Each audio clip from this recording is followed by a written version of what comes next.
filimku waxa uu ku bilaabanayaa koox ugaarsata ah waxaana hogaaminaya Taawu. Waxay isku diyaarinayaan inay weeraraan xeen Lo'kisi ah waxayna degeen qorsho ay Lo'kisida uga soo ridaan buuraha. Mid ka mid ah Lo'kisidii ayaa soo baxday waxayna soo aaday dhanka Keeda oo ah wiilka hogaamiyaha uu dhalay. Waxay ku muday geeskeedii waxayna la aaday dhanka iyo buuraha halka hogaamiyuhu uu ku dhuftay waran. Nasiib daro wiilkii waxa ay ka tuurtay buurta hal isbuuc ka hor intii aysan kooxdii ugaar soo aadin. Markaasi waxaa dhalinyarta lagu tijaabinayay xirfadahoodii warmasamaynta. Waxa kaliya ku guuleystay Keeda iyo saaxiibkiisa Kaaba. Sidaa daraadeed labadoodaba waxaa loo kaxaynayaa ugaarsiga xiga inta aan la gaarin waqtiga qaboobaha. Hadda ka bacdi labadooda waxaa lagu xisaabin doonaa inay yihiin kuwa qaangaariyaal ah waxaana loo samaynayaa duco. Keeda waxa uu iska dhigayaa mid hurda waxauna maqlay Raaho oo ah hooyadii iyo Taawu oo ah aabihii oo wada hadlaya. Waxayna oranayeen wiilkeena diyaar uma ahan in uu ugaarsado sababtoo ah waa fulay oo waxba iskama celin karo. Subaxii xigay kooxdii ugaarsatada waxay isku diyaarinayaan bixitaan. Qof walibana waxa uu macsalaamaynayaa qofka uu jecel yahay. Kooxdii waxay bilaabeen inay safraan waxayna la kulmeen koox kale oo uu hogaamiyo nin lagu magacaabo Exai. Exai waxa uu dhawaan waayay wiilkiisa. Labadii koox waxay bilaabeen in ay wada safraan. Keeda markii uu fursad helo waxa uu aabihiisa isugu muujinayaa in uu yahay qof geesi ah laakiin hase yeeshee ma uu shidi karo dabka mana gowrici karo Lo'kisida. Waxa uu dareemay guuldaro habeenada ka mid ah iyagoo iska cuntaynaya. Waxay maqleen cod qayli ah oo ka soo yeeraya duurka. Way cabsadeen waxayna galeen difaac laakiin waxba ma aysan arkin. Difaacii markii ay ka baxeen iyagoo iska nasanaya si kadis ah libaax duureed ayaa gadaashooda ka yimid waxa uuna dafay Kaaba. Subaxii xigay Kaaba ay u dhiseen calaamad iyo taalo si ay u muujiyaan in Kaaba uu halkan ku dhintay. Habeenkii xigay waxay heleen god halka ay ku nasanayaan waana meel ammaan ah. Safarkoodii waxa uu qaatay maalmo badan. Maalintii xigay waxay heleen raad kaasi oo ah raadka Lo'kisida. Sidaan ku soo aragnay bilowga filimka Keeda markii lo'dii ay ka soo tuurtay buurta waxa uu isku dayayaa inuu qabsado buurta laakiin waa uu ka soo dhacay halka ay lugta uga jabtay waa uuna miir daboolmay. Aabihii ayaa isku dayay inuu badbaadiyo laakiin waxaa celiyay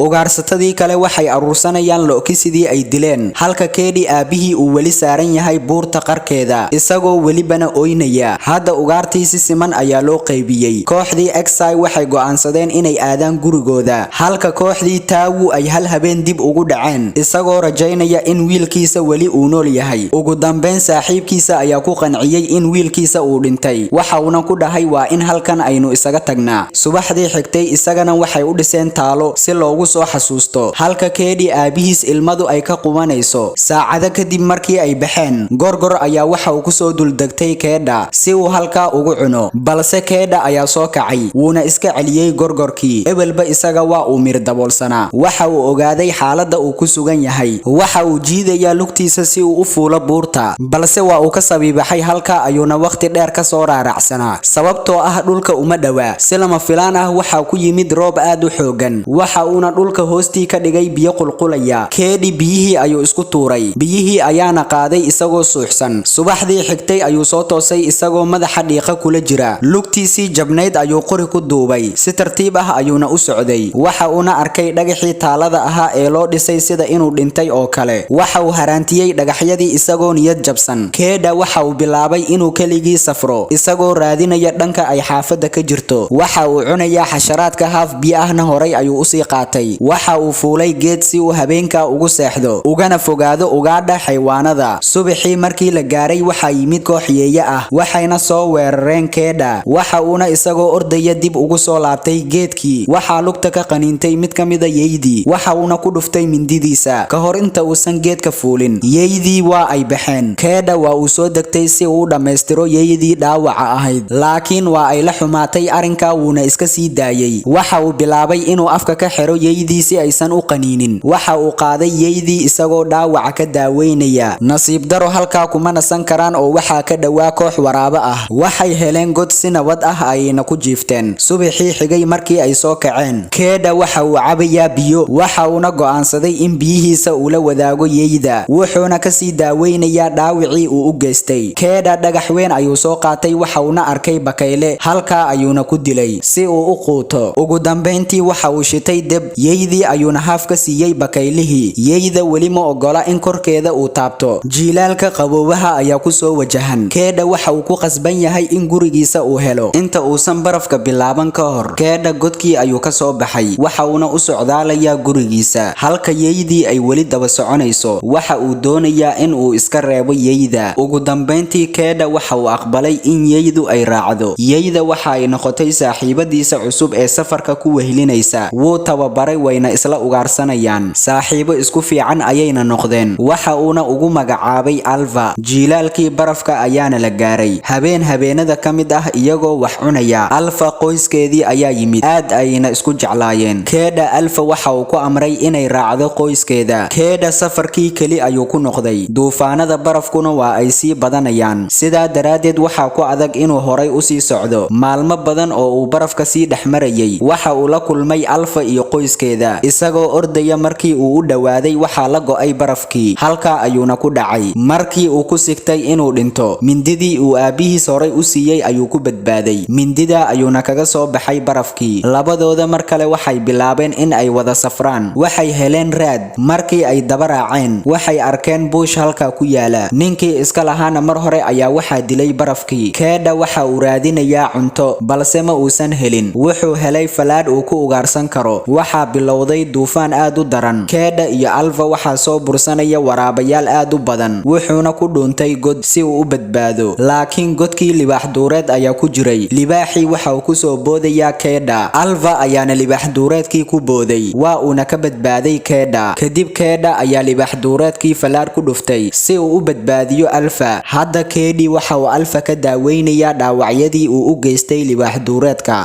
Safarkoodii ayay nasiibateen. Markii ay cabaar socdeen, Keedha waxa uu helay calaamad taasoo u muujinaysa in gurigiisa uu u soo dhawaaday. Alva waa uu tabar beelay maadaama uu dhaawac weyn u geystay libaax duureedkii. Halkaa ayayna ku dhacday Alva. Keedha waxa uu isku dayayaa inuu xambaaro Alva si uu xaafadda uga sii gaarsiiyo, balse nasiib daro labadoodii waa ay tabar beeleen, waxayna ku dhaceen dhulka. Keedha waxa uu soo xasuustay hadalkii hooyadii iyo aabihii ay dhahayeen oo ahaa Keedha waa mid daciif ah, mana awoodo in uu wax ugaarsado. Waxa uu bilaabay inuu is adkeeyo. Alva ayuuna soo xambaaray si uu xaafadda uga gaarsiiyo. Hadda waxa uu soo gaaray xaafadii. Keedha aabihii aad ayuu ugu farxay shaqada uu qabtay wiilkiisa. Alva iyo Keedha halkan ayaa lagu daaweynayaa. Alva waxay ahayd yeey dhadig ah. Uur ayay lahayd. Caruur ayayna dhashay. Hadda caruurteedii waa ay koreen. Waxa ayna qayb ka noqdeen qoyska. Sanado kadib ilmihii yeeyda waa ay weynaadeen. Waxaana lagu daray in ay la ugaarsadaan qoyska ka hor inta aan la gaarin jiilaalka. Filimkuna halkaa ayuu ku dhammaaday. Ugu dambeyn, like saar oo subscribe dheh si aad ula socoto muuqaaladeena xiga. Mahadsanid.